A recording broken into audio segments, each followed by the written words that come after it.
सिद्धि की शादी के बाद वो ससुराल चली जाती है। पीछे रह जाती है भाभी रानी। सिद्धि के ससुराल जाते ही भाभी कहती है, अरे वाह जी वाह, सारे कपड़े मेरे। हाय रे पैंट, अरे वाह वाह, मजा आ जाएगा।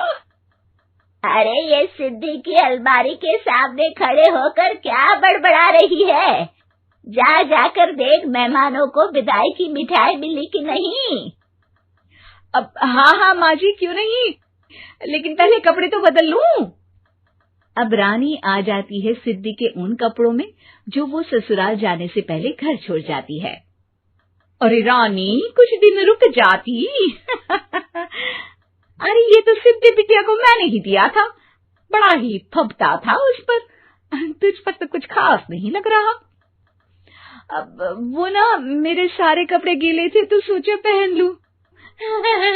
वैसे भी सिद्धि को कौन सा भी पुराने आउटडेटेड कपड़ों को पहनना है।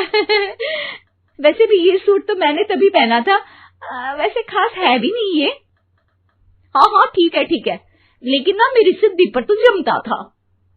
सारे मेहमान चले जाते हैं और सिद्धि ससुराल से मायके पहली बार आती है। अपना घर, अपना कमरा, अपनी अलमारी। ये बोलकर जैसे ही सिद्धि अलमारी खोलती है तो सामने उसके कपड़ों की जगह कुछ और ही रखा होता है।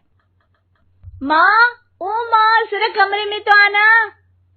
सास और रानी वहां पहुंच जाते हैं। रानी ने पहनी होती है सिद्धि की जींस और टी शर्ट। अरे भाभी, ये क्या? ये तो मेरी बड़ी ही महंगी टी शर्ट है, इसे आपने घर में क्यों पहनी है? अरे बहुत मिलती है दीदी ये चौक की मार्केट में, 150 में। ओ भाभी प्लीज, ये एरोपोस्टल है, 2000 की एक टी शर्ट। ओहो, 2000 में तो दीदी 4 साड़ी आ जाए। अब क्या बोलूं? भाभी, ये मेरी अलमारी में छोटू के कपड़े, तो मेरे कपड़े कहाँ हैं? मेरी अलमारी में? अब दीदी आपको कौन से पुराने कपड़े पहनने थे? माना भाभी, लेकिन मैं जब घर आती तो यही सब पहनती ना। अरे तुम तो बड़ी कंजूस हो दीदी। खैर, वक्त आता है जब सिद्धि ससुराल के लिए रवाना हो रही होती है। अरे रानी, अंदर से सिद्धि का गिफ्ट ले आ, लड़की पहली बार ससुराल से मायके आई है। रानी अंदर जाती है और एक सिंपल सी साड़ी लेकर बाहर आ जाती है। ये लीजिए माँ जी। सास बेटी को गिफ्ट देकर ससुराल भेजती है। अगले दिन रानी एक सुंदर सी साड़ी पहनकर सामने आती है। अरे रानी, ये तो वो साड़ी है जो मैंने सिद्धि को देने के लिए दी थी जब वो ससुराल ले जाती, लेकिन ये तूने कैसे पहन ली? अरे माँ जी, ये साड़ी तो मुझे बहुत पहले से ही पसंद थी, लेकिन चिंता ना करिए, मैंने सिद्धि के लिए भी अच्छी सी साड़ी दी है। हाँ। तभी सिद्धि का फोन आता है। क्या माँ, कुछ अच्छा तो दिया होता ससुराल ले जाने के लिए। अरे पहले दिखा दिया होता। यूं चमकते हुए पैकेट में नौकरानी वाली साड़ी मत दिया करो माँ। अरे बेटे, वो तेरी भाभी ने ना गलती से उससे पैकेट बदल गया। हाँ, मैं कल ही तेरे भाई के हाथ से तेरा वाला पैकेट भेज दूंगी। अरे रहने दो माँ, आई एम श्योर भाभी ने अभी वही साड़ी पहनी होगी जो तुमने मेरे लिए रखी थी। तुम तो समझ नहीं पाई उनको। खैर छोड़ो, मैं ज्यादा बोलती अच्छी नहीं लगती, रहने दो, आपको उन्हीं के साथ रहना है, फिर बात करेंगे। सास को रानी पर गुस्सा आ जाता है। वो उसके कमरे में जाती है जहाँ वो शादी का एल्बम देख रही होती है। रानी, मार्केट जाकर एक ऐसी ही साड़ी लेकर आ, कल प्रतीक जाकर सिद्धि के घर दे आएगा।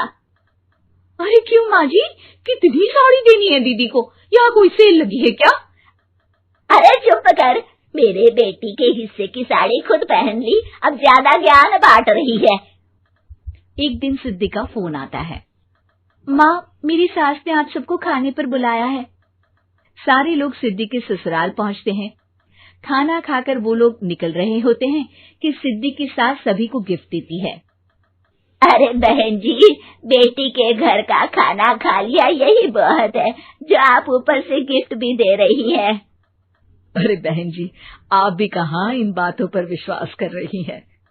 सास सभी को गिफ्ट देती है, लेकिन रानी को जो साड़ी देती है वो अजीब सी हरे रंग की लाल रंग के बड़ी छाप वाली होती है।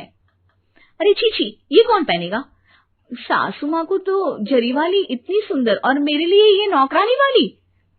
अरे भाभी, दरअसल मैं जब भी घर आती थी आप वापसी में ऐसी ही साड़ी देती थी ना, तो माँ ने सोचा कि आपको आपकी पसंद की ही साड़ी क्यों ना दी जाए। बेचारी रानी, बोलती भी तो क्या। सिद्धि और सास रानी का चेहरा देखकर हंसने लगती है, तो रानी समझ जाती है कि अपने ही बिछाए जाल में वो फंस चुकी है।